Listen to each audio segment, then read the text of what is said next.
When you look at the crowds today, you have maybe 5,000–6,000 people here. On the streets yesterday, 1 million people, 1 million Iranians in the street for the Ayatollah Khomeini. Does that not give you concern? Does that not make you afraid? Because they are afraid, yeah, that's right. And most of the people don't say anything because they are afraid. And they are in silence, you know, they don't say anything. Is this the silent majority of Iran out here now? Yes, that's right. Do you want the Shah to return? Yes, Shah, return to the country. What about you,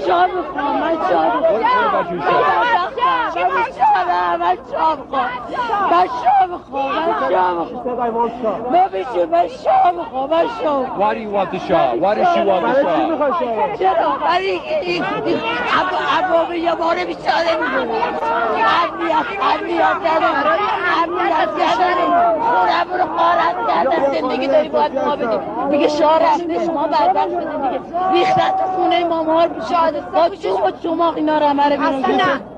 ما شاه میخوایم ما بیچاره این شادی کشتنش حلاله کجای قرآن گفته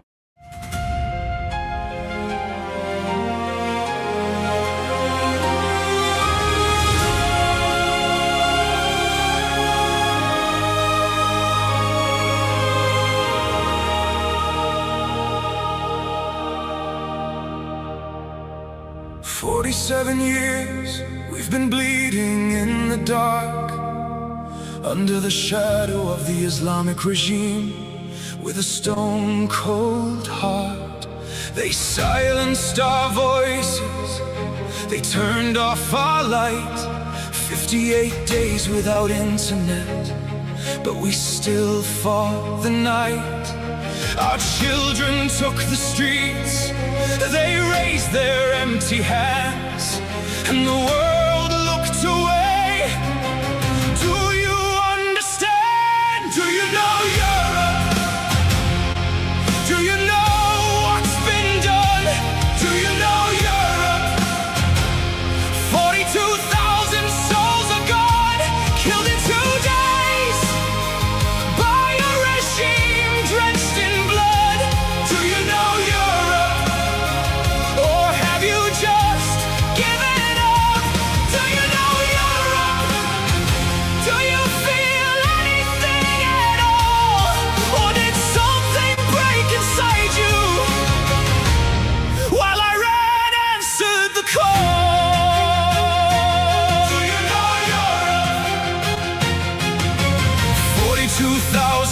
lives, 2 days, that's all it took. Mothers and fathers and sons, did you even look? We stand with Crown Prince Reza Pahlavi, our hope and voice. Millions behind him marching, he is our only choice. He only fights for freedom, democracy and human rights. But you mock him in your chambers while he fights for our lives. To pull us out of this darkness, this century-long night, while you sign deals with our killers and call it diplomatic right. Do you know Europe? Do you know what's been done? Do you know Europe? They hang 60, 40 souls one by one, hanged within 4 months by a regime drenched in blood. Do you know Europe? Or have you just given up? Do you know Europe?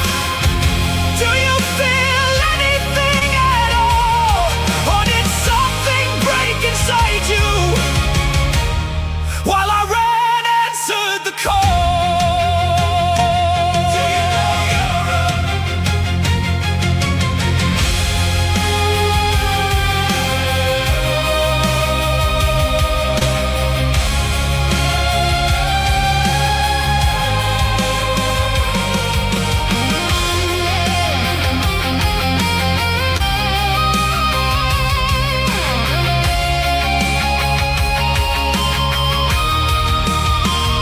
What happened to you, Europe? What made you so cold? What turned your heart to stone while our story went untold? Is oil worth more than blood? Is silence worth the shame? Because while you negotiate with murderers, we are dying, calling your name. Do you know Europe? Do you know what's been done? Do you know Europe?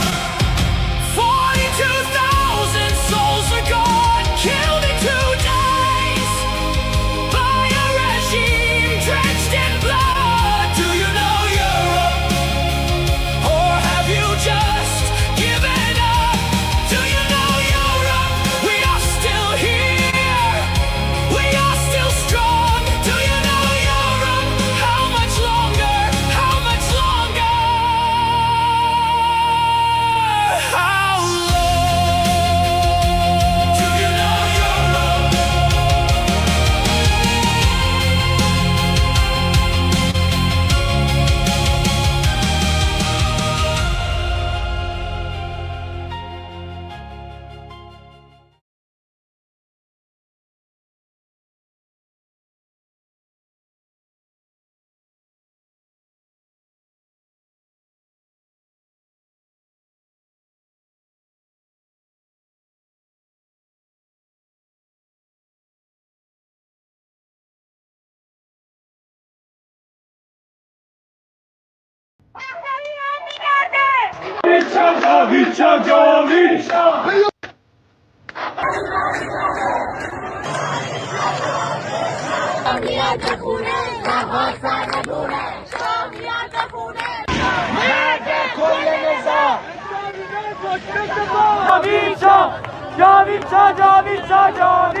To all of our friends around the world, under the yoke of the Islamic Republic, Iran is identified in your minds with terrorism, extremism, and poverty.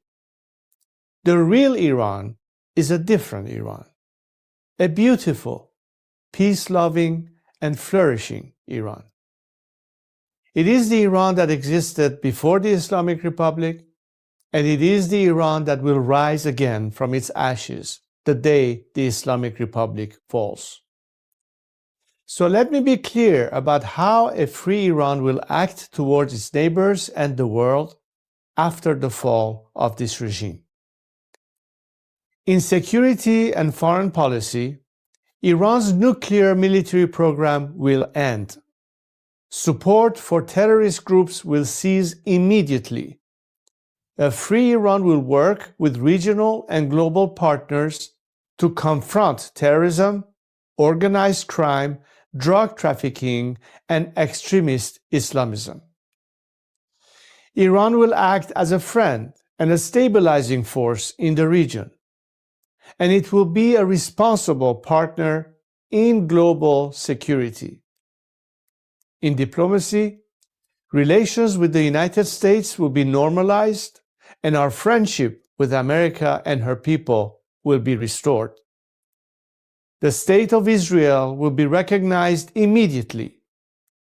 We will pursue the expansion of the Abraham Accords into the Cyrus Accords, bringing together a free Iran, Israel, and the Arab world.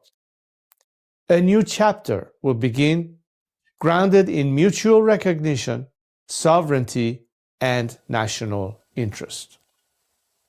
In energy, Iran holds some of the largest oil and gas reserves in the world.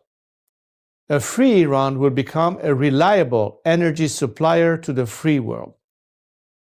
Policymaking will be transparent. Iran's actions will be responsible. Prices will be predictable. In transparency and governance, Iran will adopt and enforce international standards. Money laundering will be confronted. Organized corruption will be dismantled. Public institutions will answer to the people. In the economy, Iran is one of the world's last great untapped markets. Our population is educated, modern, with a diaspora that connects it to the four corners of the world. A democratic Iran will open its economy to trade, investment, and innovation, and Iran will seek to invest in the world. Opportunity will replace isolation. This is not an abstract vision. It is a practical one, grounded in national interest, stability, and cooperation. To achieve this, now is the time to stand with the Iranian people. The fall of the Islamic Republic and the establishment of a secular, democratic government in Iran will not only restore dignity to my people, it will benefit the region and the world. A free Iran will be a force for peace, for prosperity, and for partnership.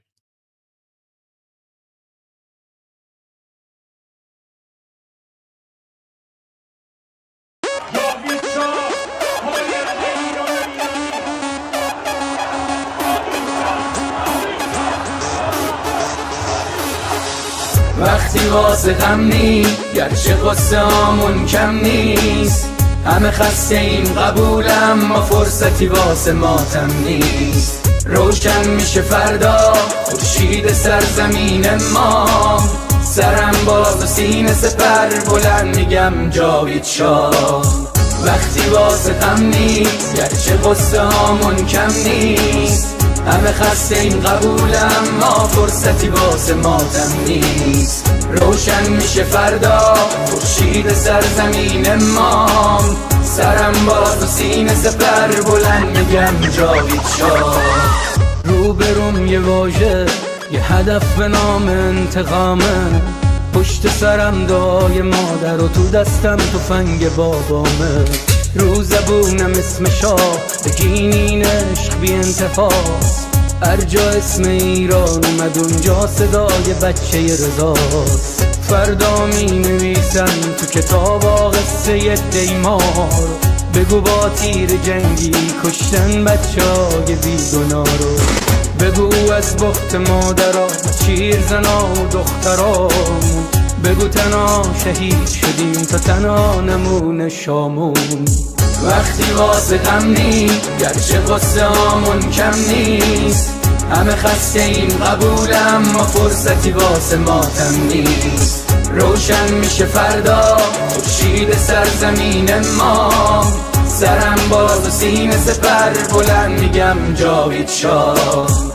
وقتی واسه غم نیست گرچه قصه هامون کم نیست، همه خسته این قبولم ما فرصتی واسه ماتم نیست. روشن میشه فردا خورشید سرزمین ما، سرم باز و سینه سپر بلند میگم جاوید شاه. وقتی واسه غم نیست گرچه قصه هامون کم نیست، همه خسته این قبولم ما فرصتی واسه ماتم نیست. روشن میشه فردا خورشید سرزمین ما، سرم باز و سینه سپر بلند میگم جاوید شاه. سلام من به تو یار قدیمی، منم همون هوادار قدیم. سید سلام چطوری مردک، کلی کتلت شدین دایی بدون مدرک. سلام بسیجی قهرمان رفتی پیش توسی با پنیر و یه نون سنگک. سلام به محفل قرآنیتون، سلام به مدیرای بحرانیتون، سلام به حاجی اکبر و طوله هاش و خارج و رفقای ارگانیتون، سلام به دزدای پول ملت که تش میفتین توی تور ملت. سلام به همه شما کرکسایی که دارین نونتون رو میزنین تو خون ملت، ساکتش زیر دست و پاک و تک بخورین حالا هی به یه بادکنک بدوین. سلام آخر تو زندان باشه وقتی قرار به این آب خنک بخورین. مرگ بر ملا متولی ننگ در دنیا، ننگ بر دوتا مجاهد چپی بعد از ملا. مرگ بر ملا متولی ننگ در دنیا، ننگ بر دوتا مجاهد چپی بعد از ملا. اینو بگذاریم به خاک میرسیم، تجزیه طلبی که به خاک بیرسیم. ایران مردمش وطن پرستن، از کرد تا بلوچ بری به فاک میرسی. توف به هر چی مرسی است، توف به هر کی در پی تجزیه است، توف به لوی و همونی که شیفته ی گل ملیگرا تو وطن خدا نفسی هست. سر کردستان همه برپا شدن، بلوچستان فدای مهسا شدن. شم واحد که شیر و خورشید ما بقی جعلیا تنها شدن. شادی باشه واسه همه در میهن، کور بشه چه شهرچی اهریمن. رخه رو بگی تا اون 6 کلاس سواد و خبرگان و مجد سری ترجیحن. شبهای عروس و دامادی باشه برن سلامتی نوش کنن آبادی باشه. مقصد کجاست میدون شهیاده به سمت اتوبان آزادی باشه. سلام به نسل ندید پدیدا، نبودیم ندیدیم قدیمتی ما. شاه بود تو شادی کل میزدین، حالا شاه بر میگرده پیک میزنین. مرگ بر ملا متولی ننگ در دنیا، ننگ بر دوتا مجاهد چپی بعد از ملا. مرگ بر ملا متولی ننگ در دنیا، ننگ بر دوتا مجاهد چپی بعد از ملا. مرگ بر ملا متولی ننگ در دنیا، ننگ بر دوتا مجاهد چپی بعد از ملا.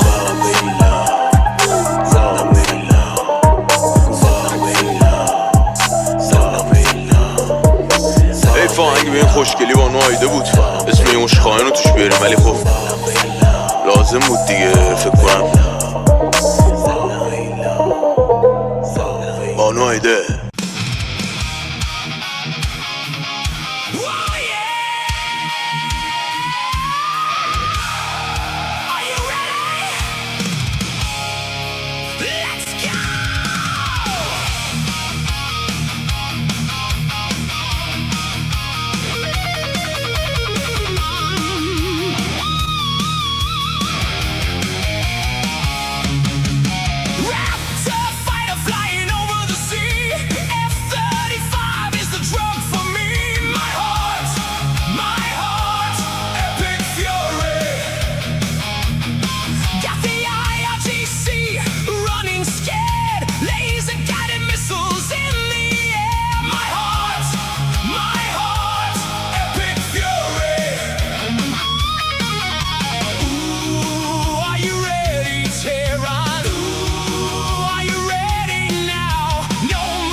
my heart's epic fury.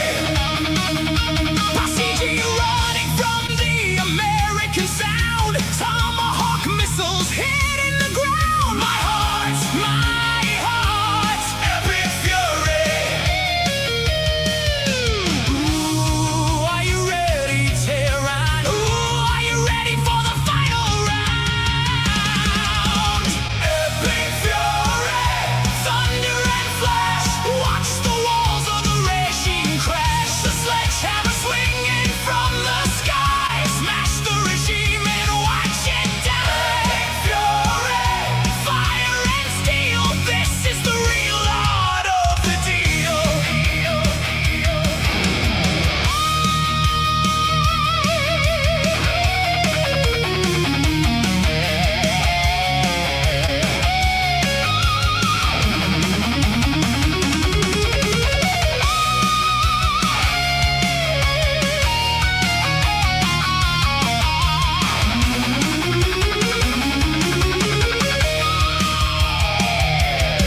When we started this fight, all we needed were guns and a spark. 40 years of darkness, now we're lighting up the dark. Crown Prince Pahlavi's back in town, and we're burning the Islamic regime down. Epic fury, thunder and flash. Watch the walls of the regime crash. The sledgehammer swinging from the sky. Smash the regime and watch it die. Golden cross shining, crusader back to the fight. Except is coming with the hammer of the right. Epic fury, God wills it. Raging change with the steel. This is the art of the deal. USA, Israel, Iranian people, side by side. My heart, epic fury. God bless the USA. Javed Shah.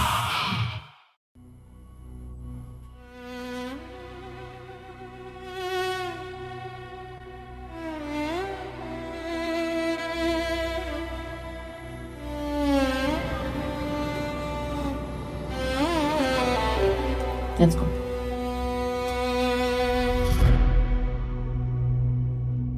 میخوام بگم از دلم، از عشق به این میهنم، به امید روز شکست دشمن شاه برمیگرده به وطن.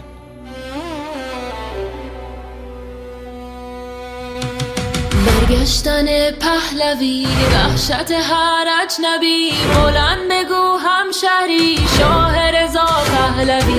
نظام رسیده پرتگاه، بلند بگو جاوید شاه. برگشت شاه به میهن، دوای درد وطن. این آخرین نبرده، پهلوی برمیگرده. داره میاد پهلوی، زجه بزن سید علی. راه نجات وطن، پهلوی هموطن. ایران میشه گلستان، شاه که بیاد به ایران. ایران که شاه نداره، حساب کتاب نداره. آخون باید گم بشه، توپ تانک فشفشه. گم شو بیرون اجنبی، داره میاد پهلوی. فریاد بزن جاوید شاه، شعار هر وطن خواه.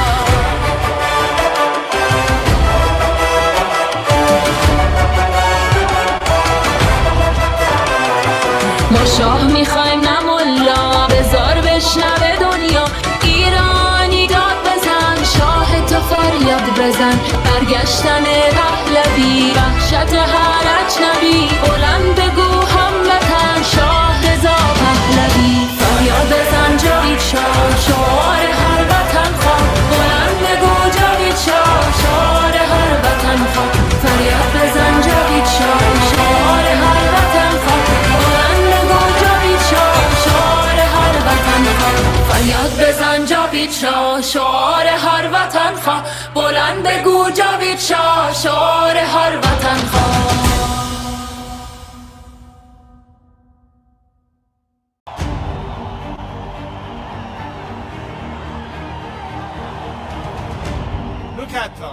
here today. We see so many flags representing so many nations. We know we are not alone, and we thank you for being with us.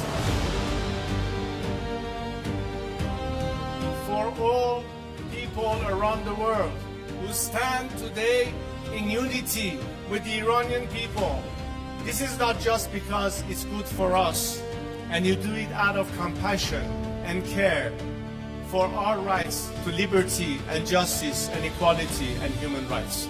But understand that it is in your best interest too, to have, unlike this regime that has been propagating terror and radicalism, we the people of Iran are peacemakers and not warmongers. We like to be friends, especially with the free world.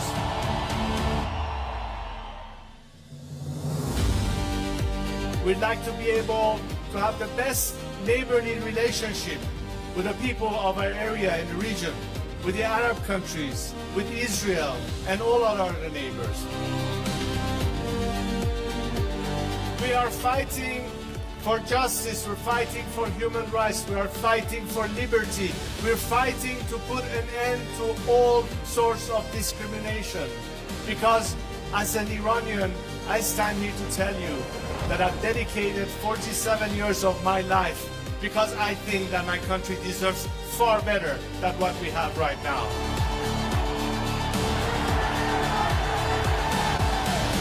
Now understand that their best remedy is to support the people of Iran, because ultimately a free Iran will be your best partner, not just to bring stability and peace, but it will be in your best economic interest and opportunities. Together we can prosper again, and the world will be so different once the Iranian people are free. I am here to guarantee a transition to secular democratic future. I am committed to be that leader of transition for you, so we can one day have the final opportunity to decide the fate of our country through a democratic, transparent process, through the ballot box and free elections.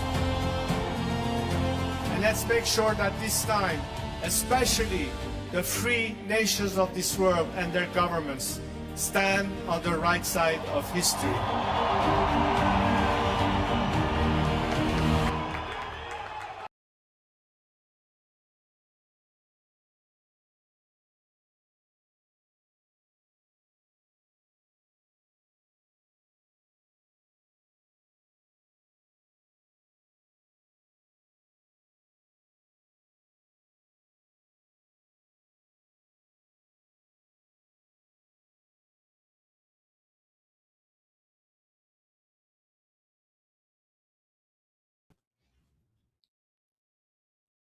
It happened again. It happened again. I saw no audio.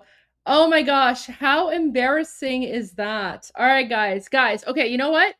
We need to restart the entire live stream. Guys, I'm going to cancel.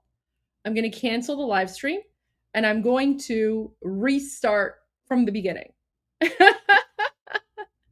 Oh my gosh, too crazy.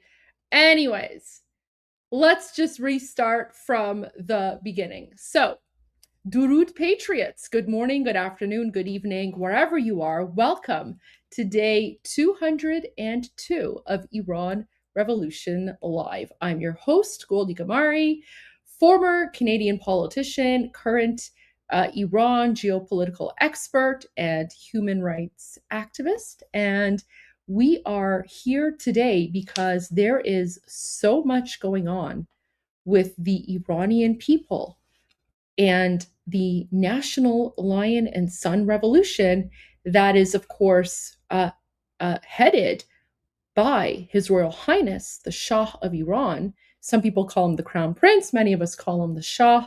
His Royal Highness Reza Pahlavi II. So, as always, let me know where you are tuning in from, because I'm always interested to know how big and global our Iran Revolution Live community is. And guys, just a quick housekeeping note. So Iran Revolution Live focuses on the fight of the Iranian people against the Islamic regime.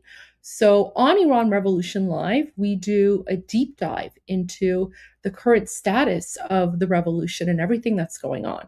And then, of course, on my next live stream, The Goldie Show, that is the broader geopolitical commentary and analysis where we focus on the United States and Israel versus the IRGC.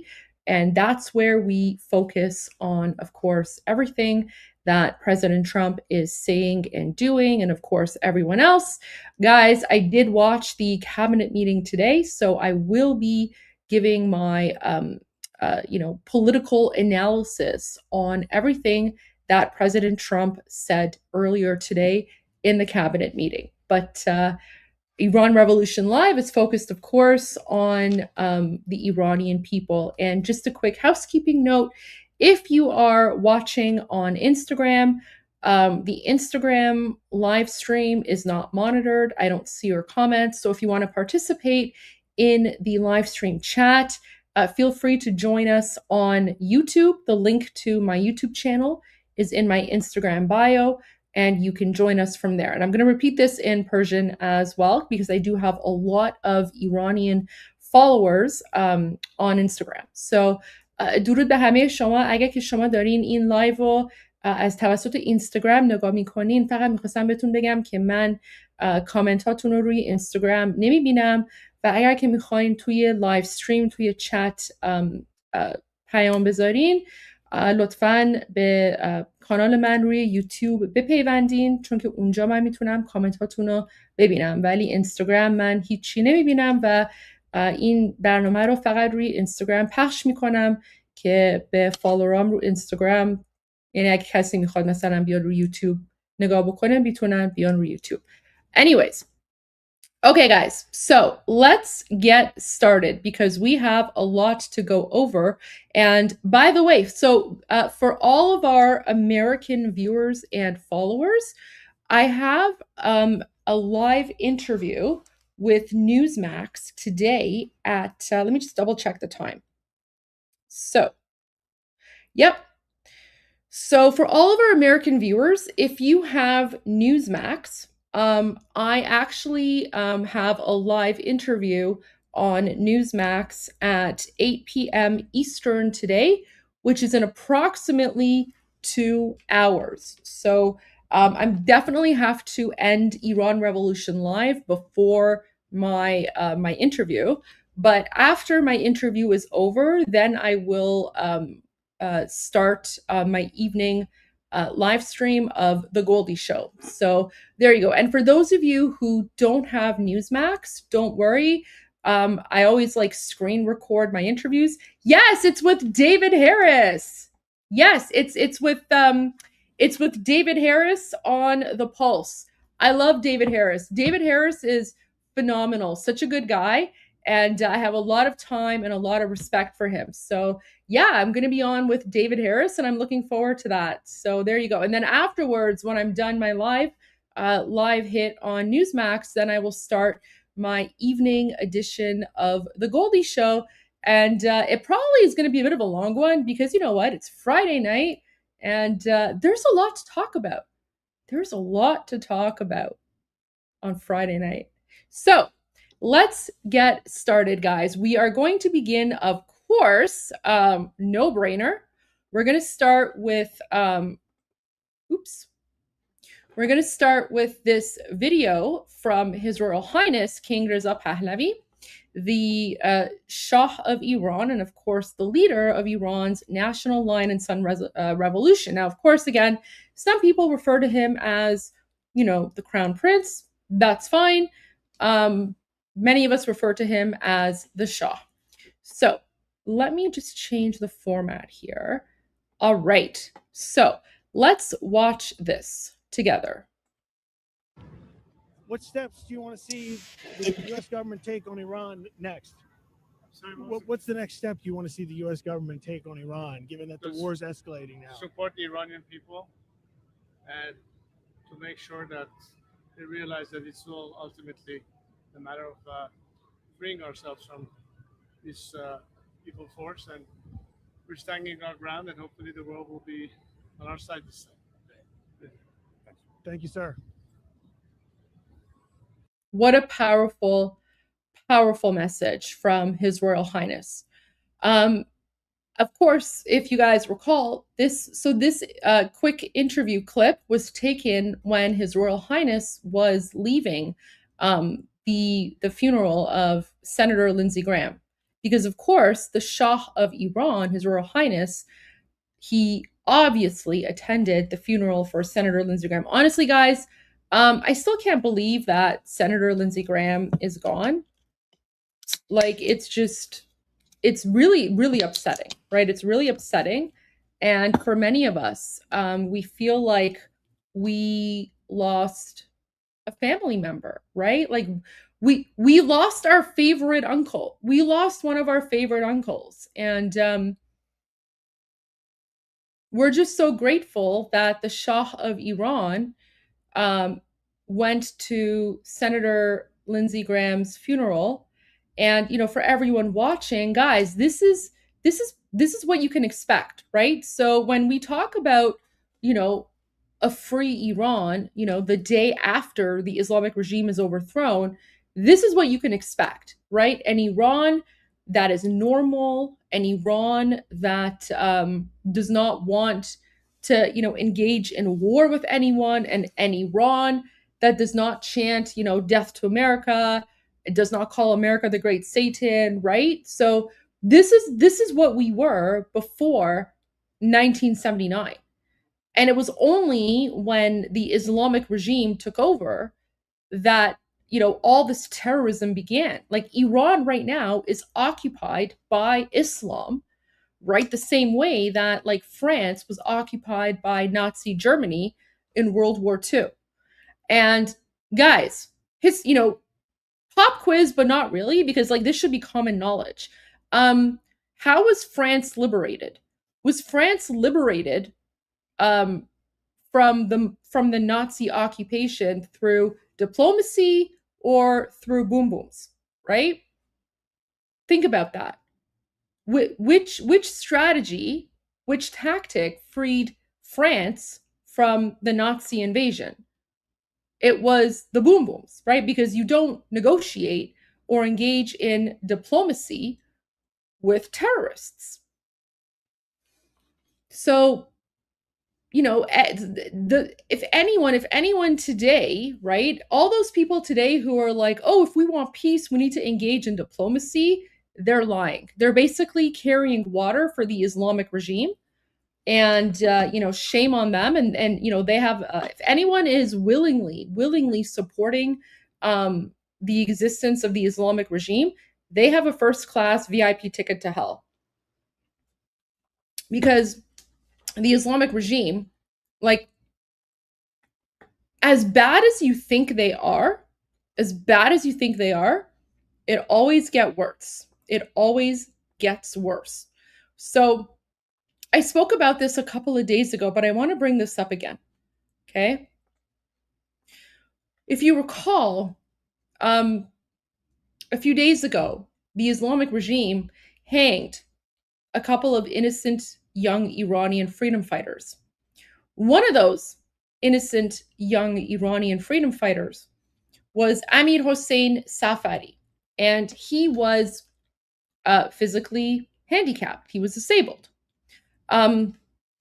So he had no use of his left hand, right? His left hand was kind of like this, and I'll show images afterwards. But so his left hand was like this, and apparently he also couldn't see out of his left eye.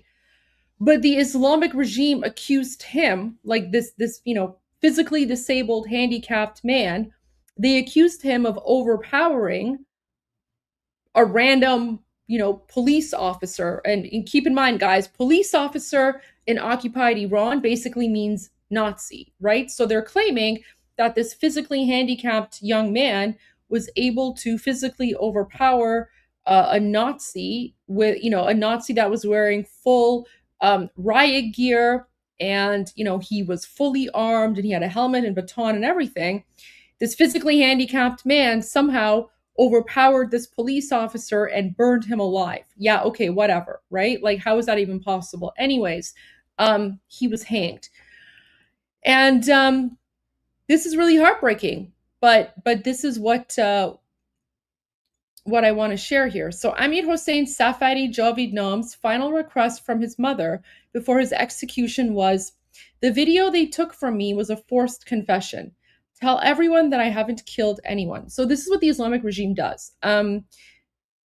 Like, forced confessions are a thing.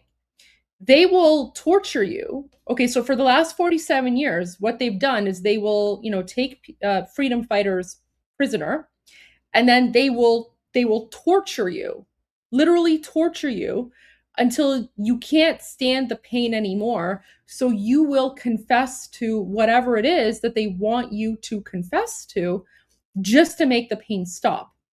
And then once you confess to whatever fake crime it is, then they hang you, right? So it's horrifying. It's horrifying. It's like, think of like the medieval ages, right? You know how like in the medieval ages, they would torture people until they confessed to a crime that they didn't commit, and then they would execute them anyway. Yeah, that's what's happening in modern day occupied Iran right now. And the only difference is that what happened in the medieval ages was like 1,000 years ago, right? 1,000 years ago. But Christian society advanced and modernized and went through the Renaissance, right? The Muslim society, nope, they haven't had a Renaissance, right? So for them, this stuff is normal, it's common, it's accepted, right? So the Islamic regime, the reason that they torture people is because in their ideology, their ideology, their religion, whatever, tells them that it is okay to, torture non-Muslims. It's okay to torture the infidels and murder infidels on the path of Allah, right? So, yeah, imagine the Middle Ages, but happening today. That's pretty much occupied Iran, right? And it wasn't like this before 1979. All of this like forced confessions and tortures, this happened after the Islamic regime took over in 1979. So he says, at least, and then the post continues, at least 8 other heroes of the National Revolution of the Lion and Sun are in immediate danger of execution. Let us use all capacities for awareness raising and international pressure to stop the regime's killing machine. And of course, this is an image of Amir Hossein Safari. Now, I found this post on Instagram, and this is from a medical doctor. So I want to find this post so that I can share this with you as well. Here we go. You know what? I wonder if I can copy link.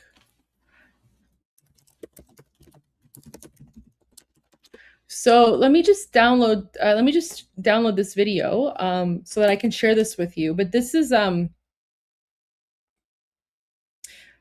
medical doctor. Come on.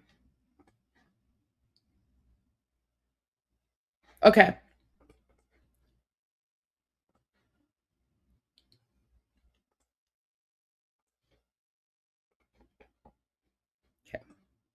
This is a photo of the young man they executed 2 days ago. He suffers from a condition called monoplegia, whereby the spinal cord in his cervical spine was so badly damaged that he no longer has motor function of his left arm, with complete muscle wastage you can even see in this photo. Yet they charged him with murdering and hacking up an innocent police officer. Their only evidence against him was a video confession, and in his last phone call to his mum, he was noted as saying, "Mum, that video of me was forced out of me. I did not do this. Please tell the world that I did not kill anyone." These are the tactics the Islamic regime use time and time again, whereby they force confessions out of individuals by threatening harming their family. Please spread the truth of this young hero, Amir Hossein Safari. So yeah, let's it's a very quick video. It's short. So let me play this again for you because yeah, right? I mean, just look. This is him. This is him. You can see like his left arm, right? His left arm is like that because he's literally physically handicapped, okay? This poor young man is physically handicapped and the Muslim Nazis basically tortured him into a false confession and you know, he confessed that he overpowered and burned like a police officer, which is of course false, right? But these are the tactics of the Islamic regime. So watch this again because the story of Amir Hossein Safari is the story of tens of thousands of Iranian victims, right? The forced confessions are a real thing. This is a photo of the young man they executed 2 days ago. He suffers from a condition called monoplegia, whereby the spinal cord in his cervical spine was so badly damaged that he no longer has motor function of his left arm with complete muscle wastage you can even see in this photo. Yet they charged him with murdering and hacking up an innocent police officer. Their only evidence against him was a video confession, and in his last phone call to his mum, he was noted as saying, "Mum, that video of me was forced out of me. I did not do this. Please tell the world that I did not kill anyone." These are the tactics the Islamic regime use time and time again, whereby they force confessions out of individuals by threatening harming their family. Please spread the truth of this young hero, Amir Hossein Safari. There you go, guys. Yeah, absolutely, absolutely heartbreaking, right? So this is why we Iranians are constantly saying, don't negotiate with the Islamic regime. Don't deal with them, just destroy them, right? So do you now understand why Iranians celebrate when they see United States or Israel dropping bombs and booming IRGC facilities? Because that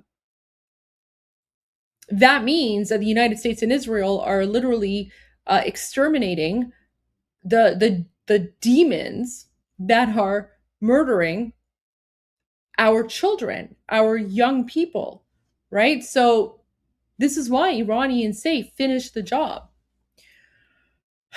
Okay. So this is a very important video that I want to share with all of you. Now, this video is about 6 minutes long, and it's only in Persian. But the video has subtitles, okay? So I do want to apologize in advance for those who are watching, or for those who are tuning in and are listening, but they can't watch. I apologize. You guys are going to have to go back and, you know, at some point when you can, just watch and read the subtitles because the video is too long. It's a 6 minute long video. So I can't, like, I just don't have the time to read the subtitles, but this is like a very important video. Let me just read the summary here and then we're going to watch the video itself. So in the Kan Kosh television program on Manoto TV, Abdul Qadir Tarshabi, referring to Prince Reza Pahlavi's message about the situation in the south of the country, particularly Sistan and Baluchistan. Sistan and Baluchistan is a province here. Let me pull up the province map. So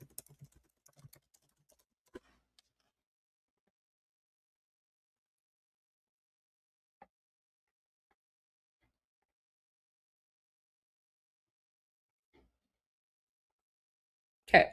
So remember, guys, I've explained before that the hardest hit parts of occupied Iran right now are the southern provinces, including Khuzestan, that's where I'm from, Bushehr, Hormozgan, and Sistan and Baluchistan, because the IRGC, the Islamic regime, they have a lot of bases here that are used not only to attack cargo ships in the Persian Gulf and the Strait of Hormuz and the Sea of Makran, but also, especially from Khuzestan, they will attack American bases, whether it's in Kuwait or Jordan or wherever. So, of course, these areas are heavily targeted by the United States because that's where a lot of the IRGC bases are located. So now going back to this interview. So this person here, Abdul Qadir Tarshabi, referring to Prince Reza Pahlavi's message about the situation in the south of the country, particularly Sistan and Balochistan. That's the province on the easternmost part. Again, thinking of Iran as a cat, Sistan and Balochistan, that's pretty much where like the tail of the kitty cat would be. Okay. Asked Tina Ghazi Morad, the director of Prince Reza Pahlavi's Communications and Media Office, why the Islamic Republic has turned the people of Iran into human shields. So guys, Tina Ghazi Morad, she's pretty much like the Caroline Levitt version of the Iranian Revolution, right? So Caroline Levitt is a press secretary for President Trump. Tina Ghazi Morad is pretty much like the press secretary for His Royal Highness Prince Reza Pahlavi. She was recently hired just like a few weeks ago. And everyone around the world, all Iranians around the world and in occupied Iran, we're so ecstatic, we're so happy because she is phenomenal. She has amazing media and comms experience. She was one of the editors, I think program managers of Manato TV. So like this is a huge gain for Prince Reza Pahlavi and his team. So yeah, she's basically like the Iranian version of Caroline Levitt, and we all love her very much, and we appreciate her so much. So anyway, so this person is asking Tina, the director of Prince Reza Pahlavi's Comms and Media Office, why the Islamic Republic has turned the people of Iran into human shields. And then Tina responded, because the Islamic Republic has turned Iran into the command room of its ideological wars, and as a result, the Iranian nation into human shields. Warmongering regimes, by normalizing and trivializing death, seek to eliminate society's sensitivity to the slaughter of human beings because human lives hold no value for them, right? So this is the same, remember, this is like a death cult jihadi ideology. They don't care about human lives. This is the same Islamic regime that back during the Iran-Iraq war, they literally sent children, right? Like they indoctrinated child soldiers and sent child soldiers out into the minefields to detonate the mines so that the tanks and the military equipment wouldn't be affected, right? So this Islamic regime has never cared about human lives, right? Like they don't care about life. They're literally a death cult, right? This is a demonic regime and ideology that glorifies death and martyrdom and jihad and like all that Allahu Akbar nonsense, right? So anyways, I'm gonna play the video. It is 6 minutes long. It is in Persian. You're gonna have to follow along with the subtitles. Again, I apologize for those who are listening. The video is it's just too long for me to translate. So you're gonna have to go back at some point and watch the entire thing when you're able to, because if I was gonna translate this, it would take too long. So I do apologize. But let's go ahead and get started. خانم قاضی مراد، شاهزاده در بخشی از صحبت‌های خودشون در این بیانیه‌ای که برای جنوب و سیستان و بلوچستان، جنوب و جنوب شرق کشور ارائه دادند، اشاره به این کردند که جمهوری اسلامی ایران از مراکز غیر نظامی استفاده نظامی میکنه، منطقه رو از انسان‌های بیگناه به عنوان سپر انسانی استفاده میکنه پناهگاه عمومی برای اینکه مردم بتونن در وقت بحران و جنگ و بمباران به اونجا پناه ببرند وجود ندارد و در واقع به این خاطر ما در این جنگ 13 روزه به ویژه در سیستان و بلوچستان و جنوب شرق کشور تعدادی از انسانهای بیگناه و بیدفاع و تعدادی از سرباز وظیفه هایی که در پادگانها حضور داشتند جان خودشون رو از دست دادن. تحلیل شما رو از این صحبت‌های شاهزاده میشنم.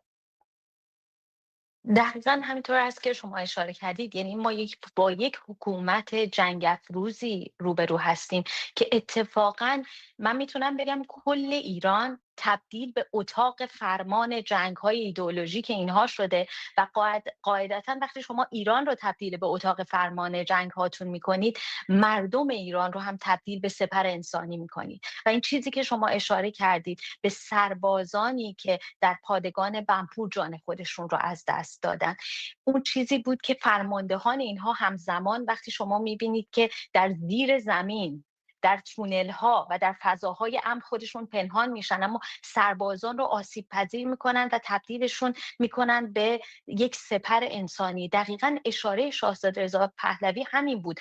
حالا شما تصور کنید که ما با حکومت جنگ افروز روبرو هستیم که نه تنها 47 سال جنگ رو دعوت میکنه، نه تنها مبنای سیاست خارجه خودش رو بر مرگ گفتن بر کشور آمریکا، نابودی کشور دیگری گذاشته، حتی هیچ.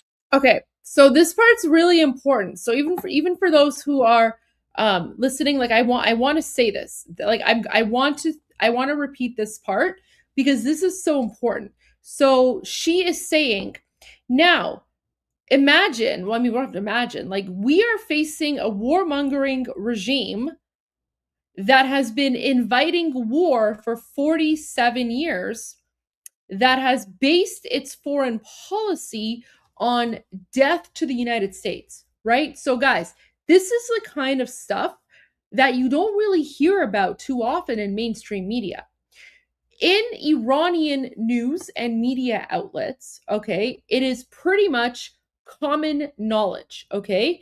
It is literally, it's an accepted fact that this war was started by the Islamic regime 47 years ago, okay? So the Islamic regime, when they occupied Iran back in 1979, that's when they started their jihad, their war with the United States, okay?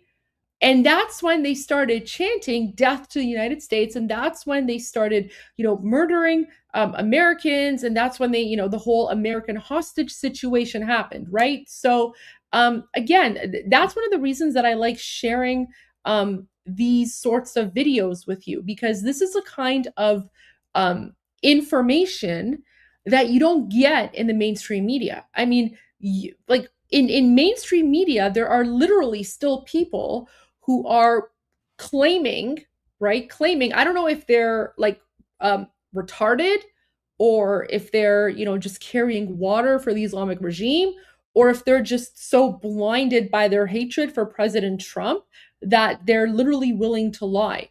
But you have people in like Western media who claim that President Trump started this war and that, the Islamic regime is peaceful. Like, it's absolute garbage. It's absolute garbage, right?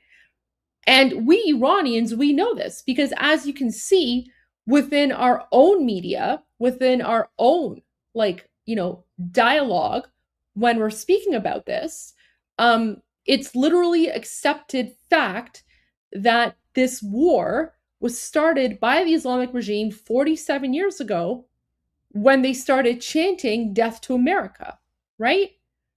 And yet for some reason, you have a bunch of non-Iranian, I don't want to insult white people, but you have a bunch of non-Iranian, white Karens who are like, oh, Iran is peaceful. We love Iran, right? Oh, President Trump is the warmonger. Yeah, okay, whatever, right?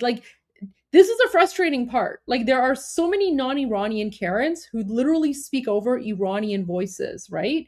They speak over our voices and they believe that they actually have the audacity to tell us who the enemy is. Okay, but let me tell you something. We Iranians, we know who the enemy is. The enemy is not the United States. We love the United States. We love President Trump. The enemy is not Israel. We love Israel. We love Prime Minister Netanyahu. We love the Israeli people. The enemy is the Islamic regime. The enemy is the Muslim Durkas that literally hang handicapped people in the name of Allah and Islam and jihad, right? I mean, I guess you could say, like, you know, the Democrats are the enemy too, because the Democrats support the Islamic regime. But I mean, I don't know, man. Americans, you guys need to do something with the Democrats there, because Jimmy Carter and the Democrats, I mean, they're kind of Jimmy Carter is kind of the reason why all this happened, right? But again, that's why I always differentiate between Jimmy Carter and the Democrats versus the American people, because Richard Nixon was a huge friend and ally of the Shah, and Richard Nixon was one of two foreign dignitaries who actually attended the funeral of the Shah. So this is why I always make a distinction between the American people and the Democrats and, you know, Jimmy Carter, the peanut farmer, right? But there you go, like, guys. So there you go, right? So you know, we are facing a warmongering regime that has been inviting war for 47 years, that has based its foreign policy on death to the United States. Okay, so literally common knowledge amongst Iranians, and yet for some reason there are like some Democrats or whatever, Trump derangement syndrome people, the communists, the Durkas, the jihadis, they're actually like they're supporting the Islamic regime, but we know the truth, right? So that's one of the important, you know, one of the reasons why I have Iran Revolution Live is to share this sort of narrative with you so that you guys can see and understand, you know, what is actually being discussed and talked about amongst Iranians within the, you know, news media sphere. کشور آمریکا نابودی کشور دیگری گذاشته، حتی هیچ بر اون اساس حکومتی که ملی نیست، حکومتی که براش جان ایرانیان هیچ اهمیتی نداره، بلکه اتفاقا مرگ رو مبتذل میخواد بکنه، جمهوری اسلامی هستش. برای همین هستش که هیچ سیستم هشداری برای مردم ایران در نظر گرفته نشده.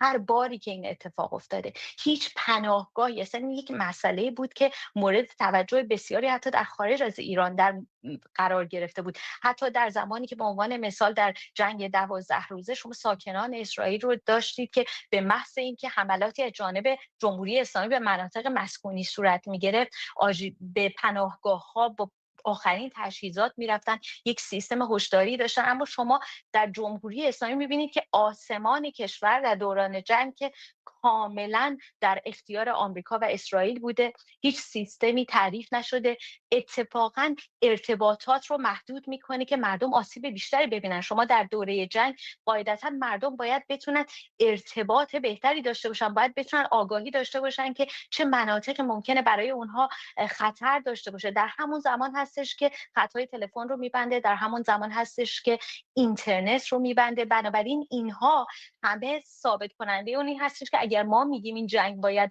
پایان بپذیره، پایان پذیرفتنش تنها با پایان جمهوری اسلامی اتفاق میفته. وگرنه شما حکومتی رو دارید که همانطور که گفتم کل ایران رو تبدیل به اتاق فرمان جنگ‌های خودش کرده و مردم ایران رو هم تبدیل به سپر انسانی خودش کرده. و من اتفاقا چیزی رو که میخوام اینجا بگم آقای ترشابی، دستاورد شگفت‌انگیزیه که ایرانی‌ها متاسفانه با وجود بی‌دولتی که شاهدش هستن تونستن به دست بیارن. ایرانیان، ملت درخشان ایران، هممیهنان ما خارج از ایران به رهبری شاهزاده رضا پهلوی و اتفاقا اون همون تفکیک و تمایزی بود که ما نشون دادیم بین ملت ایران و فرقه تبهکار جنگ طلب جمهوری اسلامی وجود داره و همین بود. اتفاقا هزینه‌های جنگ میتوانست به مراتب سهمگین‌تر باشه برای ایران. اتفاقی که اینجا رقم خورد و واقعا یک دستاورد بزرگی که نباید نادیده گرفته بشه، همین موضوع تفکیک ملت ایران بود که هزینه رو برای ملت ایران پایین‌تر آورد، وگرنه قطعاً باور دارم که این هزینه می توانست با توجه به اقدامات جمهوری اسلامی سهمگین‌تر باشه. و بخش دیگری هم که میخواستم اشاره کنم اصولاً این هستش که ما با حکومتی روبرو هستیم که نه تنها سپر انسانی میکنه ایرانیان رو، بلکه اتفاقاً مرگ رو میخواد مبتذل کنه. حکومت‌های جنگ طلب اتفاقاً بر این باور هستن که وقتی شما کشتار رو بیش از اندازه انجام میدید، وقتی شما ملتی رو مرتب با اعدام یا به طرق مختلف یا اون جنایتی که در دی ماه انجام شد روبرو میکنید، در واقع مرگ رو عادی کردید، مرگ رو هم مبتذل میکنید در برابر چشم اونا. و ما با یه همچین حکومتی روبرو هستیم و این استراتژی کلی سپر انسانی کردنی که شما بهش اشاره کردید. Okay, so there was that video, and guys, give me one moment. We have like a weird, oh my gosh, like there's so many like trolls on Instagram. Oh my guys, you have no idea the Instagram trolls are literally freaking out. Like I don't usually post on Instagram, but they're literally like, wait, how do I do this? How do I block this? There we go, block. Okay. Block. Guys, Instagram is full of like IRGC trolls. It's absolutely wild. Absolutely wild. So, oh my gosh, like they're freaking out right now. And guys, again, like my Instagram account is not monitored, right? So دوستان اگه دارین از اینستاگرام نگاه میکنین، من اینستاگرام رو مانیتور نمیکنم، زیاد نمیتونم کامنت ها رو ببینم. اگه میخواین لطفاً بیاین توی یوتیوب با ما بپیوندین. It's no, look, banning them on Instagram is like a whole thing, right? It's a whole thing. I don't know. Maybe like I might have to just, I don't know if there's a way to like set up my live where I just like disable the comments or so. Oh, there we go. You know what? I'll just turn off the commenting. Okay. There you go. So I turned off the commenting on Instagram. So all right. دوستانی که دارن از اینستاگرام نگاه میکنن ببخشید، ارزشی روی اینستاگرام خیلی زیاد هست. من کامنت ها رو اینستاگرام همشون رو بلاک کردم. تو لایوم اگه کسی میخواد کامنت بذاره لطفاً بیاین روی یوتیوب، اونجا میتونین کامنت بذارین. So anyways, I blocked all the comments on Instagram. So anyone who's watching on Instagram, no. I don't think Instagram has mods or anything like that. Instagram is weird. I've just started posting on Instagram, so I'm still figuring it out. But anyways, like I blocked, I just stopped the comments there so people can watch on Instagram, but then you know the trolls aren't able to comment. So okay, let me go to this video now. So while all of this is happening, Iranians around the world, including in London, England, are trying to raise awareness about the executions happening in occupied Iran. So let's watch this video together. It says, "Stop executions in Iran," banner raised by Iranians in London.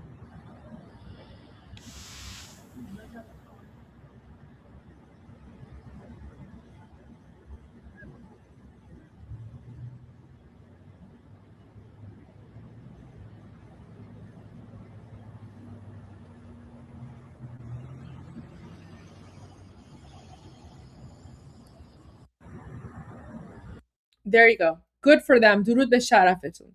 درود به شرفتون. Okay. Now we have another young innocent Iranian man who's been accused of collaborating with Israel, right? Of being an Israeli agent. And you know, like this is the thing. You know, when I was on Piers Morgan, you know, chunky yogurt Chunky Yogurt, the garbage jihadi Islamist who has invaded the United States, right? He was born in Turkey. Guys, like, he should be deported. Like, I don't know if he's a citizen of the US or not, but if he is, his citizenship should be like revoked and he should be sent back to Turkey where he belongs, because he's literally like a jihadi Islamist infiltrator. And on Piers Morgan, he accused me several times of being an Israeli agent. Okay. And you might think that this is just like, okay, whatever, it's just name calling, but it's not. And, Chunky Yogurt and, Anna Garbage and like all these people, they know what they're doing, because for the last 47 years, innocent Iranians in occupied Iran have literally been executed for the crime of being an Israeli agent, right? So when Chunky Yogurt or whoever refers to us as Israeli agents, they know what they're doing. They're basically putting like that in and of itself is like marking us for death. But they're doing it in a very sort of like in a way where they can claim that, oh, I didn't know what I was doing, right? Because when you accuse someone of being an Israeli agent, then all of the Durka terrorists of the Islamic regime get activated. And if you guys recall, it was literally after Chunky Yogurt and Anna Garbage accused me of being an Israeli agent that one of the terrorist proxy groups of the Islamic regime, which is affiliated with Palestine, the Handala hack group or something, right? Like, they're basically a bunch of like Palestinian terrorists, and they're funded by the Islamic regime. They put a $250,000 US bounty on my head.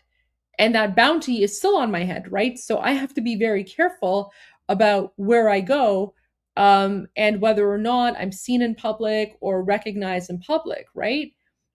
And that bounty was put on my head literally right after and in fact, the Hamas, the Palestinian jihadi terrorist group, in that email where they put the bounty on my head, they actually referenced Piers Morgan's show and Anna Garbage, right? So the reason that I have a $250,000 American bounty on my head is because of what Chunky Yogurt and Anna Garbage have said about me on Piers Morgan and other places, right? So this is a real thing. This is a real legitimate thing. I'm not even an American citizen, and I have the FBI on speed dial, okay? I don't have CSIS on speed dial, right? Like Canadian law enforcement, they don't care. Canadian law enforcement doesn't care. But I have the FBI on speed dial. God bless America, God bless the FBI. But, so this is how serious it is, because this 20-year-old Iranian protester who took part in nationwide demonstrations in January, he attempted suicide at a prison in Tehran on Saturday after an appeals court upheld his death sentence for enmity against God. So basically, enmity against God means like war against Allah, right? So God actually means Allah, right? So Aryan Valipur has been accused of collaborating with Israel and blocking a strait. Okay, so guys, this young, 20-year-old Iranian freedom fighter, okay, just because he wants to live in a free country that isn't controlled by, Muslim Nazi terrorists, he was accused of being the enemy of Allah, right? Because apparently if you block a street, you're the enemy of Allah and you're collaborating with Israel. Following the suicide attempt, Valipur was taken to the infirmary at Great Tehran Penitentiary and later transferred to Qizil Hisar prison. His transfer has heightened concerns that authorities may soon execute him. So there you go. Another young 20-year-old Iranian is at risk of being executed, a very real likelihood, for the crime of wanting freedom. And yet, because the Islamic regime accused him of collaborating with Israel, being an Israeli agent, that is the death penalty, right? So think about that. Remember, every single time you hear Chunky Yogurt or, Anna Garbage or all these other jihadi podcasters who've infiltrated the United States, like whenever they accuse an Iranian of being an Israeli agent, they know what they're doing. They are contributing to or they are basically, if you accuse an Iranian of being an Israeli agent, you are essentially advocating for their execution. Okay, so there you go. There you go. Chunky Yogurt and Anna Garbage, this is what they do. And they have accused me several times of being an Israeli agent. So that's why I have a $250,000 bounty on my head, and why I literally I can't leave my home without security, right? Because I don't know, at any point in time, some Durka savage could recognize me, and God knows what could happen to me then. Meanwhile, the Islamic regime occupying Iran, they do the same thing. They will accuse young Iranians of being Israeli agents. And then they're like, okay, so since you're an Israeli agent, you're basically waging war against Allah. And then that gives us the right to murder you because, anyone who is an enemy of Allah must be murdered, right? So there you go. Just more horrific news, And the reality of being Iranian, right? Like, guys, this is the thing. Like, a lot of people think, okay, those of us Iranians who have escaped occupied Iran and, we live in Western countries, they're like, okay, well, you're outside of occupied Iran. You're safe. No. The Islamic regime follows us everywhere. Remember, guys, they murdered Bapishman. In the early 1990s because he was speaking out against the Islamic regime. He wasn't in occupied Iran. He was in Germany. They sent assassins to Germany to murder Bapishman. He was a singer, right? That's like, they felt so threatened by a singer, by an artist, that they literally sent assassins to murder Bapishman, Fereydun Farrokhzad, in the early 90s in Germany. So this is why we Iranians, we say no one is free until everyone is free. Because whether or not you are in occupied Iran or outside of occupied Iran, if you're speaking out against the Islamic regime, your life is in danger. This one is a really, really horrific story. This one is just okay, guys. Yeah. Salman Rushdie. Salman Rushdie is another example. Yeah, someone is saying I need Salman Rushdie's security detail. Guys, Salman Rushdie's security detail wasn't even enough to prevent him from being attacked on stage in front of a group of people and having one of his eyes blinded, right? So yeah, like Salman Rushdie's security detail, I need more than that.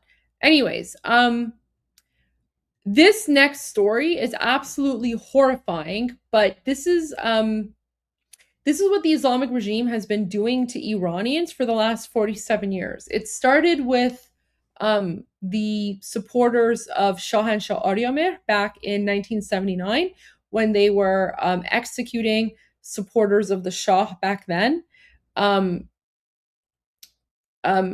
Majid Reza Rahnavard as well, this happened to him. And now, again, it has happened to another young Iranian. So, guys, let me just share this horrifying story with you. So, Islamic regime security agents cut away skin bearing tattoos of Reza Shah and an imperial crown before killing a 21-year-old protester and shooting him dead, according to sources close to his family. The sources told Iran International that Amir Hossein Noor Bakht Pardasti was wounded by pellet fire and detained during the January protests at around 10 p.m. on January 8 near 30 Symmetry Street in Bagh Shahr, south of Tehran. They said that he was taken to hospital where agents used blades and box cutters to remove skin and flesh bearing the tattoos before shooting him dead in what they described as an execution-style killing. Nobacht Pardasti had previously been arrested during the 2022 Women Life Freedom Uprising when he was 16.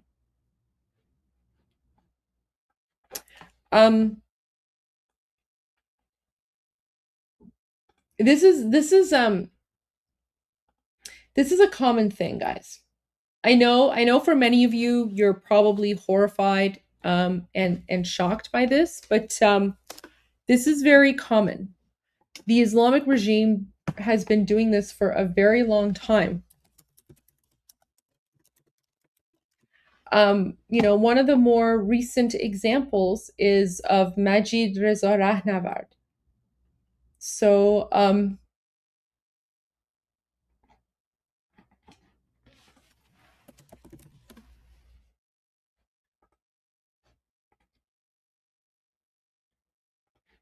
let me show you this image.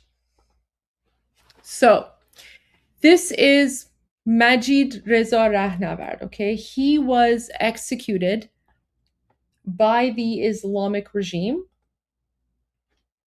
in 2022, okay? So he was executed by the Islamic regime 4 years ago. As you can see, this is he was young. I mean, oh my gosh, like this one really breaks my heart. And Majid, he was only 23 years old, okay? Like he was Gen Z. He was 23 years old. But this is what I want to point out. So if you look at his arm, okay, you see he has the lion and sun tattoo on his arm, okay? So here you go. You can see it here as well, right? The lion and sun. Now, the lion and sun, right? That's basically the emblem. That's the emblem, right? So if I let me just share this really quick. So lion and sun here, that's this, right? The lion and sun. So Majid had this tattooed on his arm, okay? Lion and sun flag basically represents Iran, right? This is why we Iranians, we always say, like, do not call the Islamic regime the Iranian regime, because there's nothing Iranian about them. The Islamic regime is literally the most anti-Iranian thing ever. The Islamic regime is against Iran and the Iranian identity. The Islamic regime hates Iran, hates the Iranian identity, okay? The Islamic regime is the ideology of the Arab Muslim invaders. And they are threatened by Iranians. They are threatened by Iranian symbols. They are threatened by our Iranian identity. And so here you can see his tattoo, his lion and sun tattoo. This is Majid Reza Rahnavard right before he was executed. So his arm is in a cast, okay? The reason that his arm is in a cast is because when he was arrested by the Islamic regime occupying Iran, and they saw that he had a giant lion and sun tattoo on his forearm, they burned the tattoo off, okay? So before, by the way, he was executed. He was executed in January of 2022. But before executing him, they burned the tattoo off of his arm, and then they broke his arm. Okay? That's why his arm is in a cast.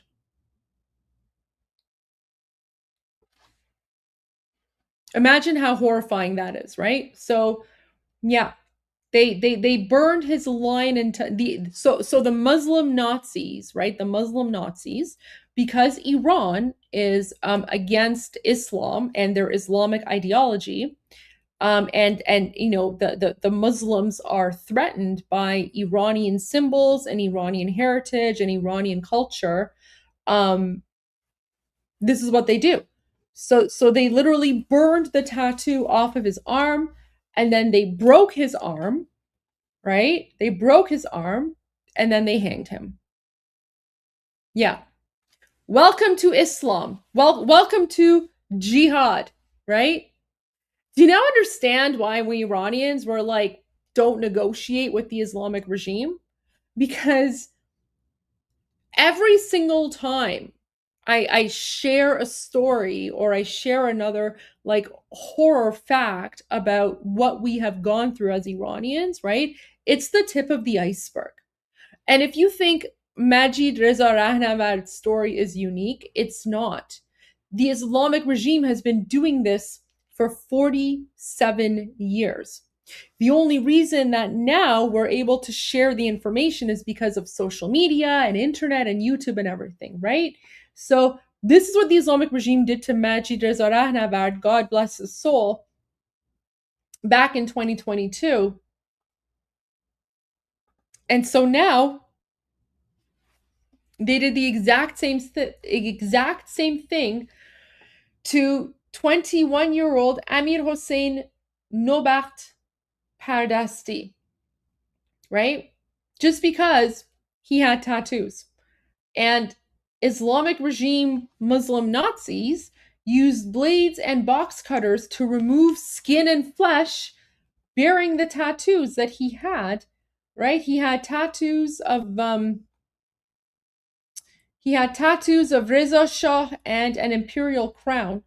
And they basically so guys, this is how evil they are, right? Like the Islamic regime, before they murder you, they will torture you. Okay, so it's not an easy death. Okay, they will torture you before they murder you, because not only do they want you to suffer, but this is how they are trying to oppress the Iranian people, right? Like they want, like they torture people before they murder them to make everyone else feel afraid of rising up, right? But this is what they do, literally. Like, who does this? What sort of legitimate sane person do you understand now why I say these people are savages and they have to be like boom boomed to hell back where they belong? Because these are literally demons. Like, these are not human beings. Because a normal, rational, sane human being would never do this, right? Like I can't even fathom torturing someone. And yet these people, these Muslims, these Muslim invader occupiers are gladly torturing Iranians before murdering them for the sake of their Allah and their Muhammad and their jihad and their Quran and their Islam, right? Yeah. And yet for some reason, we Iranians were accused of Islamophobia. Right. Okay. So the Muslims, the Muslim Nazis, right? They can use box cutters to tear off tattoos of young Iranian freedom fighters before executing them. But yet when we call it out, we're Islamophobic, right? Do you see how insane the narrative has become? Like, the world has literally become upside down. And why is no one in the media talking about this? Why is it that people in the media only care about what, the United States and Israel are doing, but no one ever talks about what the Islamic regime is doing to Iranian civilians, right? This is why Iranians are asking President Trump to finish the job. Because this is what we have been dealing with for the last 47 years. This is just one person out of tens of thousands, hundreds of thousands, right? Absolutely horrific. Absolutely horrific.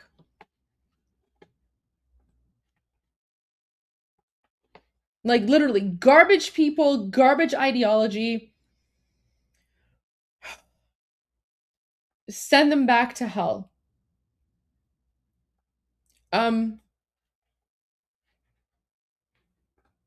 Another Iranian has been sentenced to death. So 22-year-old rapper Mahnam Nobakht Safavi has been sentenced to death as the regime continues its execution spree of innocent protesters. Mahnam was arrested during January protests and has been charged with waging war against Allah through propaganda against the regime, right? So, guys, could you imagine if you are a rapper in occupied Iran, just singing a song against the government, singing a song about freedom is a crime punishable by death, right? Because waging war against Allah. Guys, welcome to Islam. Welcome to Sharia law. Okay? Welcome to Sharia law, where literally just speaking about freedom is a crime punishable by death. Okay?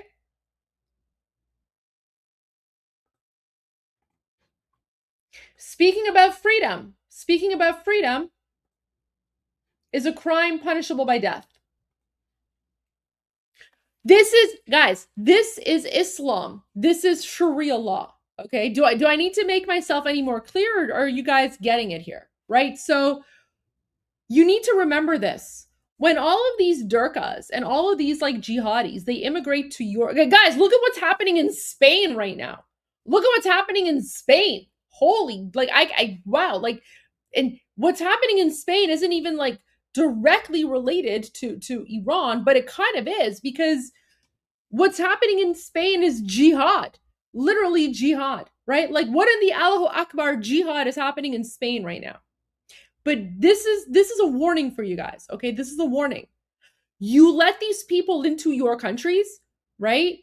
When there's only a few of them, right? When there's only a few of them, they're like, oh, freedom of religion. We're oppressed. We're a minority. Islam is peace, blah, blah, blah, right? Okay, fine, whatever. And then you guys, because, and I'm going to say this bluntly. I don't even care. I'm going to say this bluntly.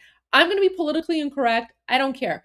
You white people, okay, you're just like, ho-hum. Okay, well, these people are probably normal like us. No, they're not normal, because these people have not gone through the Renaissance that you guys went through in the 1600s, right? Because 1,000 years ago, yes, there was the medieval times, Salem witch trials, whatever. But white people and Christians as a society evolved and grew, and you're not like that anymore, okay? You're not like that anymore. The Muslims, they're still stuck in the 7th century. The Muslims have not had their Renaissance. The Muslims still believe, literally still believe, that anyone who speaks ill about Allah has to have their head cut off. Literally, right? And they're literally invading your countries. And they are taking advantage of your freedom of religion, your freedom of association, your freedom of press, your freedom of media. They are taking advantage of the freedoms that are available to you in Western societies to promote their jihad. But ask yourselves this question. All of these Muslims that are mass immigrating to your countries, importing their garbage ideology with them, how many Christians are going to Muslim countries and importing Christianity? Do you know what happens? Do you know what would happen to you as a Christian if you went to Saudi Arabia? By the way, Saudi Arabia, the ally of the United States, right? So let's not even talk about the Islamic regime. Let's talk about, Saudi Arabia, or even the UAE. Let's talk about the UAE, right? What would happen to you as a Christian if you went to Saudi Arabia or the UAE and you tried to promote Christianity? What would happen to you? You wouldn't last 10 seconds, okay? And yet, all of these jihadis are mass migrating to Western countries, bringing their jihad with them, and they're like, oh, freedom of religion, right? But okay, so in Christian countries there should be freedom of religion, but in Muslim countries there's no freedom of religion, right? Anyways, and you know what's going to happen? What will happen is eventually they will reach a critical mass. They will reach a critical mass where they have imported so many of them and they have given birth to so many babies that they basically take over the population. And then one day you wake up and you realize, oh my gosh, I'm in an Islamic jihadi hell. The exact same thing is what happened to Iran. And guys, in 1979, when the Islamic coup d'etat happened, okay, it only took 6% of the population. 6% of the population plus the Muslim Durkas from Palestine and Lebanon and Iraq and Pakistan and Afghanistan, right? Guys, you don't need like a mass majority to have a successful Islamic coup d'etat. You only need like 6%. Because that's exactly what happened in occupied Iran in 1979. And by the time the Iranian people realized what had happened, it was too late. It was too late. It was too late. Iranians woke up and they were like, what in the Allahu Akbar jihad has happened? And the silent majority realized they were silent for too long. And now they were dealing with Islam, right? So there you go, guys. There you go. And now the Muslims are literally sentencing 22-year-old, like the guy, he's a baby, he's 22 years old. He's been sentenced to death because he sang a song that the Muslims didn't like, okay? This is a warning. This is a warning of what can happen in your countries if you guys don't wake up.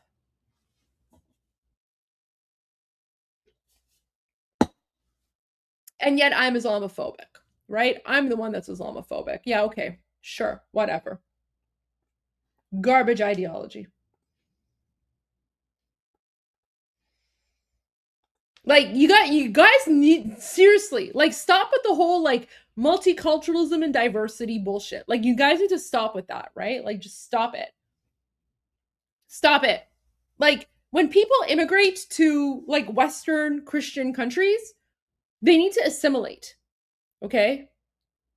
And if they don't assimilate, kick them out. Send them back to whatever garbage hellhole they came from, right? You immigrate to a country, you either assimilate and you become a productive member of society, or go back to whatever third world jihadi hellhole you came from, right?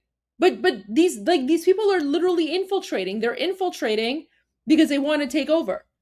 And what happens when they take over? This happens. They start murdering young people for the crime of singing rap songs, right? Because rap songs, apparently, that's you know, waging war against Allah, their demon god, right?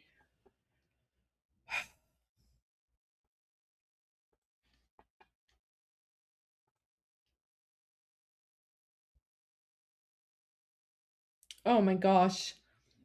All right. So this is an update. This is an update on Amir Hossein Mousavi. So guys, Amir Hossein Mousavi, he is an Iranian who was arrested by the Islamic regime for the crime of posting on X. Yes. So, you know how I've said to you guys that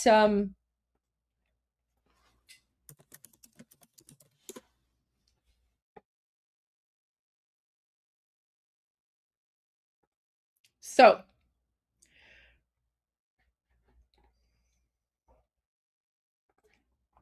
you know how I've said that, you know, Iranians on X, they don't use their real names, they don't use their real images, because posting on X is a crime punishable by death, right? So the only people, the only Iranians, and I use that in quotes because they're not Iranians, they're the Muslim Nazis, right? So only the Muslim Nazis are allowed to post on social media with their real names and their real faces.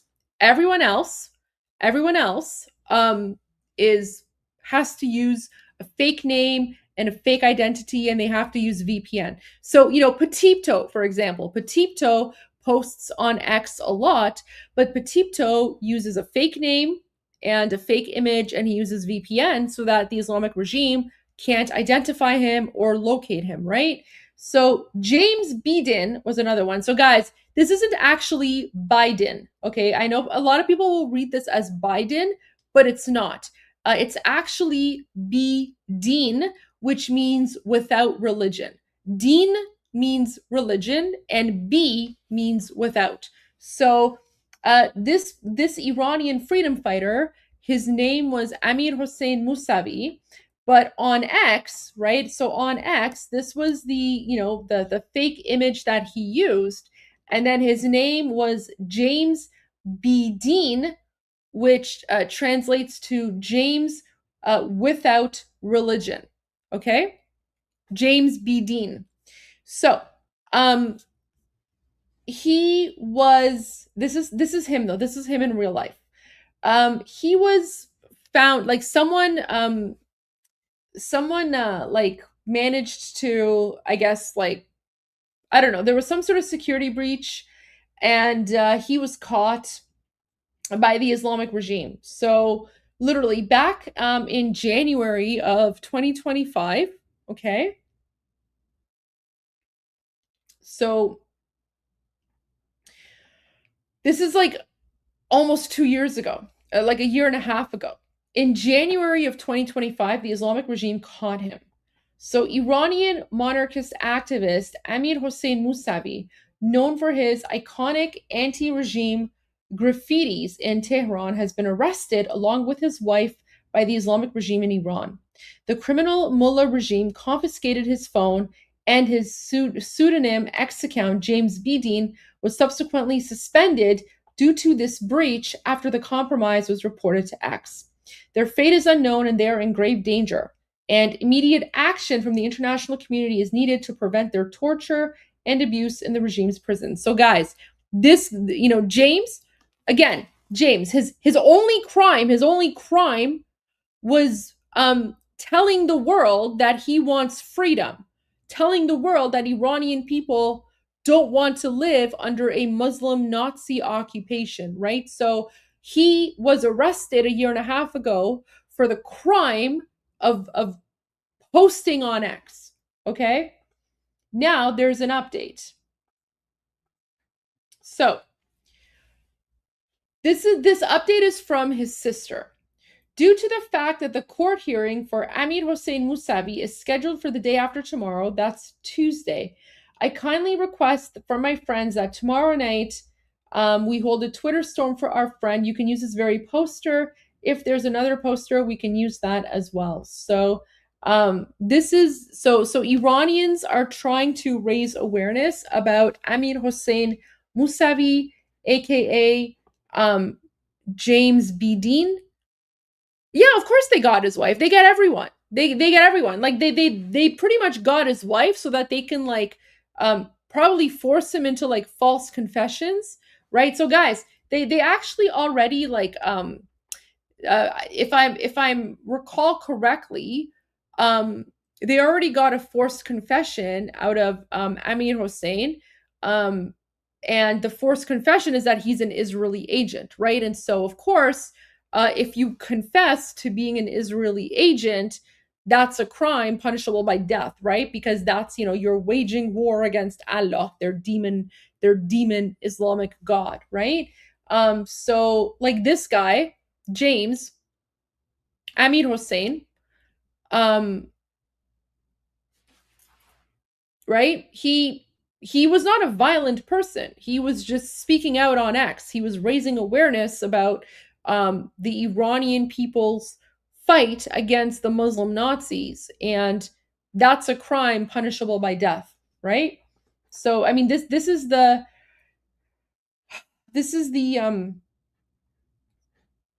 the horrifying reality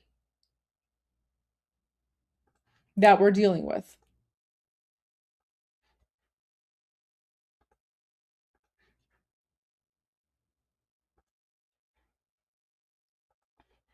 I want to share another video.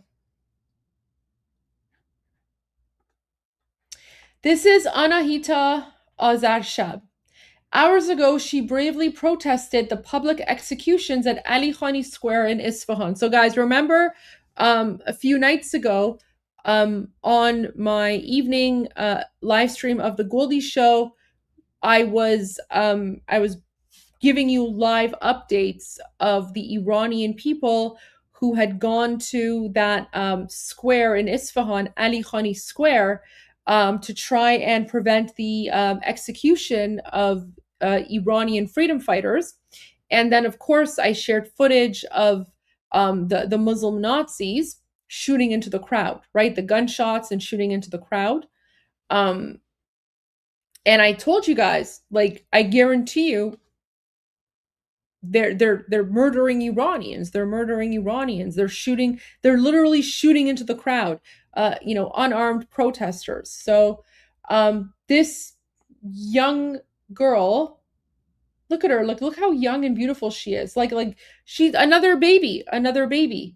And this guys, this is how brave Iranians are, right? Because whenever they go out, they know that they're literally risking their lives. They know that by going out, they might never go home. And yet they do it anyway, right? They do so because we would rather die on our feet than live on our knees, right? So this young, beautiful girl who had her entire future ahead of her. And by the way, Anahita is such a beautiful name, guys, okay? So Anahita is actually the name of an ancient Iranian goddess of water, fertility, healing, and wisdom. So Anahita is the name of a Zoroastrian deity. And it's such a beautiful name, Anahita. And, one thing I love is that a lot of Gen Z Iranians have Iranian names from like Zoroastrian times or whatever the case might be. And this just goes to show that, Iranian, culture and history and religion and tradition, it's reviving, right? So Anahita, beautiful, beautiful name. But she protested the public executions and an IRGC sniper shot her dead. Now, guys, I want you to keep in mind the Muslim Nazis, right? The Muslim Nazis, their orders are to shoot the women. So the orders from the Muslim Nazis is that, if you have to choose between like shooting a man or shooting a woman, they're like, shoot the woman because that will instill more fear into the population, right? So like the Muslim Nazis, they will purposely aim for and shoot women and children. So, I mean, think of like, for example, the Titanic, where, the Titanic was sinking and, the people, the men were like, okay, women and children first, right? Like in any modern society, when there's, a emergency or something, everyone's like women and children first, right?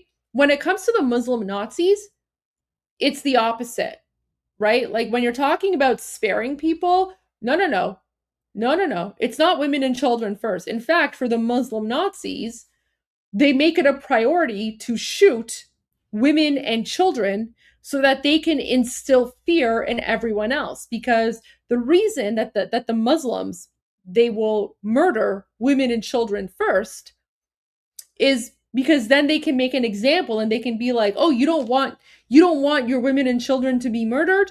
Don't rise up against us. So yeah, there you go. This is Anahita, murdered by the Islamic regime just because, she was trying to prevent public executions. Yeah.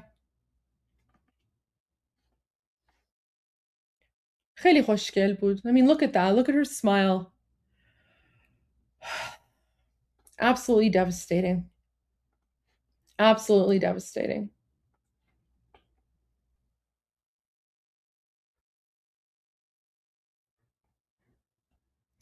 Apparently, guys, I'm gonna end it here because I have to get ready for my interview. So apparently the Islamic regime is claiming that Anahita is alive, but the Instagram account is fake, right? So guys, now, so guys, like this is how insane, guys, this is how insane the Islamic regime is. So after they murdered Anahita, now there's been like a backlash. Okay, so there's a backlash by Iranians because they literally murdered this innocent young girl. Okay, so the Islamic regime created a fake Instagram account. Okay, this is like the picture, and then this is apparently her. It's literally not even the same person. It's not the same person, but the Islamic regime made this fake Instagram account right after the news of her murder came out, and they hired like some actress or whatever, some jihadi Durka garbage person to pretend that it's her, right? And then when Iranians started protesting, the profile went private, right? Look at this. So okay, so guys, this is her original account. So her original Instagram account, anahita.azarshab, was created in February of 2018, okay? This is her original Instagram account that was suspended after she was murdered by the Muslim Nazis. And then this is the new account, which was created in July of 2026, right? With the fake video, okay? Do you see this? Like, do you see the propaganda of the Islamic regime? Okay. Once again, look at this. So this is the fake account. Okay. New. And this is, some jihadi they hired to pretend to be her. It's not even like, you can tell it's not even the same person, right? Like, hak tu sadet. Fatih Commando. Anyways, this is the original one. Okay, so guys, this is the difference, right? So this is the fake one that the Islamic regime made, and it's got like an underscore between her first and last name. One post, 23 followers. This is her real account, where instead of an underscore, it's got a period between her name, okay? And her profile is private. Now, this is the real account where it's got a dot between her name, and she, like the real one, she joined Instagram on February 2018. And then this is the fake Instagram account, okay, with the underscore. And this one joined in July of 2026. So the Muslim Nazis, guys, they do this all the time. They will murder Iranians, and then they will make fake Instagram accounts and make posts that, oh no, we're alive. And then Western media eats it up, right? This is like the garbage Muslim jihad nonsense we've been dealing with for the last 47 years, right? So there you go. That's just some insanity about, like the Islamic regime is basically trying to cover up its crimes against humanity, right? Because they murdered young Anahita. They murdered her, but they're trying to cover their tracks. And keep in mind, this is what they've been doing with the January massacre, right? Over 54,000 innocent unarmed Iranians mass slaughtered in 2 days alone on January 8 and 9. And they're executing people every day. And they're shooting into crowds. And they're literally doing this to try and cover up their crimes against humanity. But obviously, like, we're not falling for it, like, right? Like, we Iranians, we don't fall for this, but unfortunately a lot of like Western Durka jihadis, they fall for it, and then they spread this propaganda, which is just very frustrating for us Iranians. So that's why I'm sharing all of this with you guys, so that you guys also have the tools that you need in order to counter and combat this taqiyya, right? Yeah, like Kevin, you make a very good point. Like, this is allowed in the Quran. It's called taqiyya. Yeah, 100%. Like, guys, you're literally seeing taqiyya in action. This is taqiyya. It's in their language, it's pronounced taqiyya, but yeah, you guys are literally seeing taqiyya in action, right? This is taqiyya in action. They murder a young Iranian girl, and then they create a fake Instagram profile and pretend like she's alive. That's taqiyya. You're literally witnessing taqiyya 101, right? There's no other way to describe it, right? There's no other way to explain what's going on. Okay, guys, I need to end the live stream because I have my interview on Newsmax in about 30 minutes, but then afterwards I will be starting my evening edition of the Goldie Show, where I'm going to go more into the geopolitics and, of course, the current state of the boom booms. But before I do so, of course, let me get to your questions and comments and super chats. So Red Dragon says, free Iran. Thank you. Appreciate that. And then we have a comment from Cinder Girlable. America is with the Iranian people. Thank you. Iranian people are with America. I've waited 47 years. I wonder what happened to my Persian love that was forced to leave America in 1979. Oh my gosh. I mean, I hope he's okay. But wow. Sending you positive vibes. And thank you so much for the kind comments. Omid, they use America's freedoms to help destroy America. Yeah, exactly. Yeah, the Durkas. The Durkas are like mass invading the United States and other countries. And they're literally taking advantage of American freedoms and values, and the Constitution, to push the boundaries in order to promote their jihad, right? So yeah, like, guys, they're literally taking advantage of the system to destroy the system. And you have to keep in mind, like, when the American Constitution and all the laws and everything were created, it wasn't created with Islam in mind, right? Like, when all these laws were created, it was within the context of like a normal Judeo-Christian society. If it wasn't created with the context of like, okay, how do we deal with like the Muslim invaders, right? Like, how do we deal with jihad? So yeah, like they're literally taking advantage of your rights and freedoms to infiltrate the system, weaken the system, and overpower the system. I mean, look at Zoran Mamdani, right? Like, just look at Zoran Mamdani. Perfect example. The guy, he's not even American. He came to America in 2018, and now, like, less than 10 years later, okay? Like, literally, he came to America as a Muslim immigrant in 2018. 8 years later, he's the mayor of New York City, and he's already like promoting Islam and Sharia law and going after Israel as the mayor, right? Guys, you give them an inch, they take a mile. So like, the red flag, right? Like, I don't know how else to say it. Like, warning, right? It's wild. Eli says, Shabbat Shalom, everyone. Yes, Shabbat Shalom to everyone who is celebrating.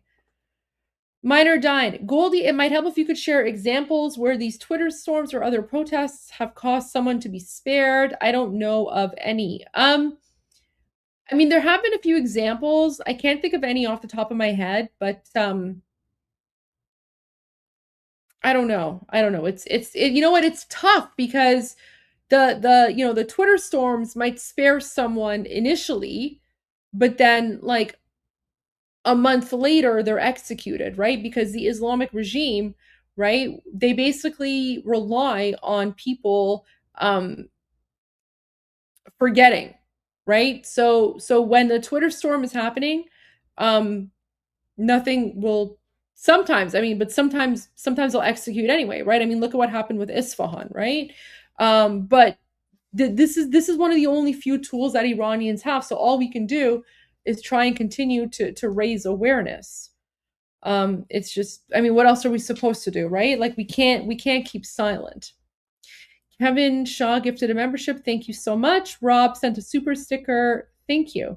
Okay, guys, that's it for the super chats. So I wanted to thank all of you for tuning in to day 202 of Iran Revolution Live.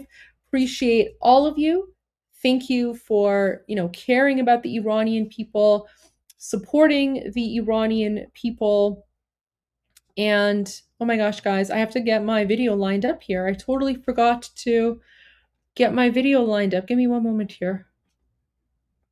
How embarrassing is that? Guys, listen, I started off my live stream on mute, and now, I forgot to have my video loaded up, but I just want to say thank you everyone for tuning in for today's edition of Iran Revolution Live. For those of you who have Newsmax, tune in to Newsmax because I'll be going live on Newsmax for an interview in about 25 minutes at the top of the hour. And then after I'm done my Newsmax interview, I will be back later this evening for tonight's evening edition of the Goldie Show, where I'm going to dive into the current geopolitical analysis and, of course, the conflict between the United States and Israel versus the Islamic regime. And it'll be a little bit later. I would say probably around 9 or 9:30 or so, because I do want to do a little bit of research, make sure that I have all of the updated facts. But guys, until then, I just wanted to say I'm Israel Chai. God bless America. Javid Shah and Payande Iran. I will see all of you guys very soon. غرق انقلاب است.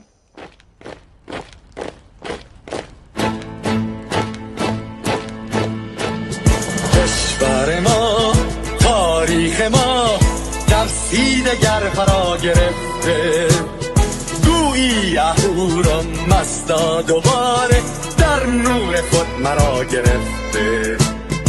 اکنون سرودی سر میدهم باز فارغ از رنج و تشویش.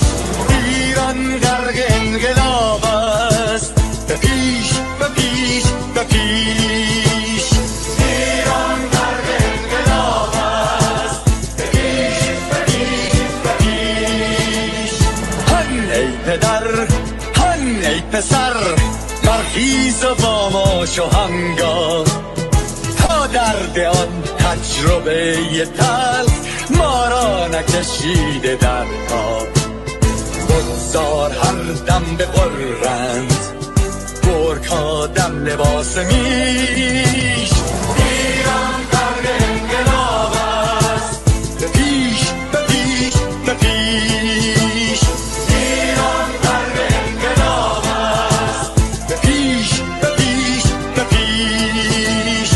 ای کارگر، ای برزگر، راحت قانون ادامه دارد در این زمان که پرتو یزدان از هر سو بر تو میبارد. پس پیش به سوی آزادی از بحر خزر تا کیش. ایران غرق انقلاب است، به پیش به پیش به پیش. ایران غرق انقلاب است، به پیش به پیش به پیش. خلق‌ها به پا، بهر دفاع از استقلال و آزادی، تا بشکنیم پشت ارتجاع تیریزی ایران آبادی. تا زنده سازیم سنت‌های می از هر آیین و کیش.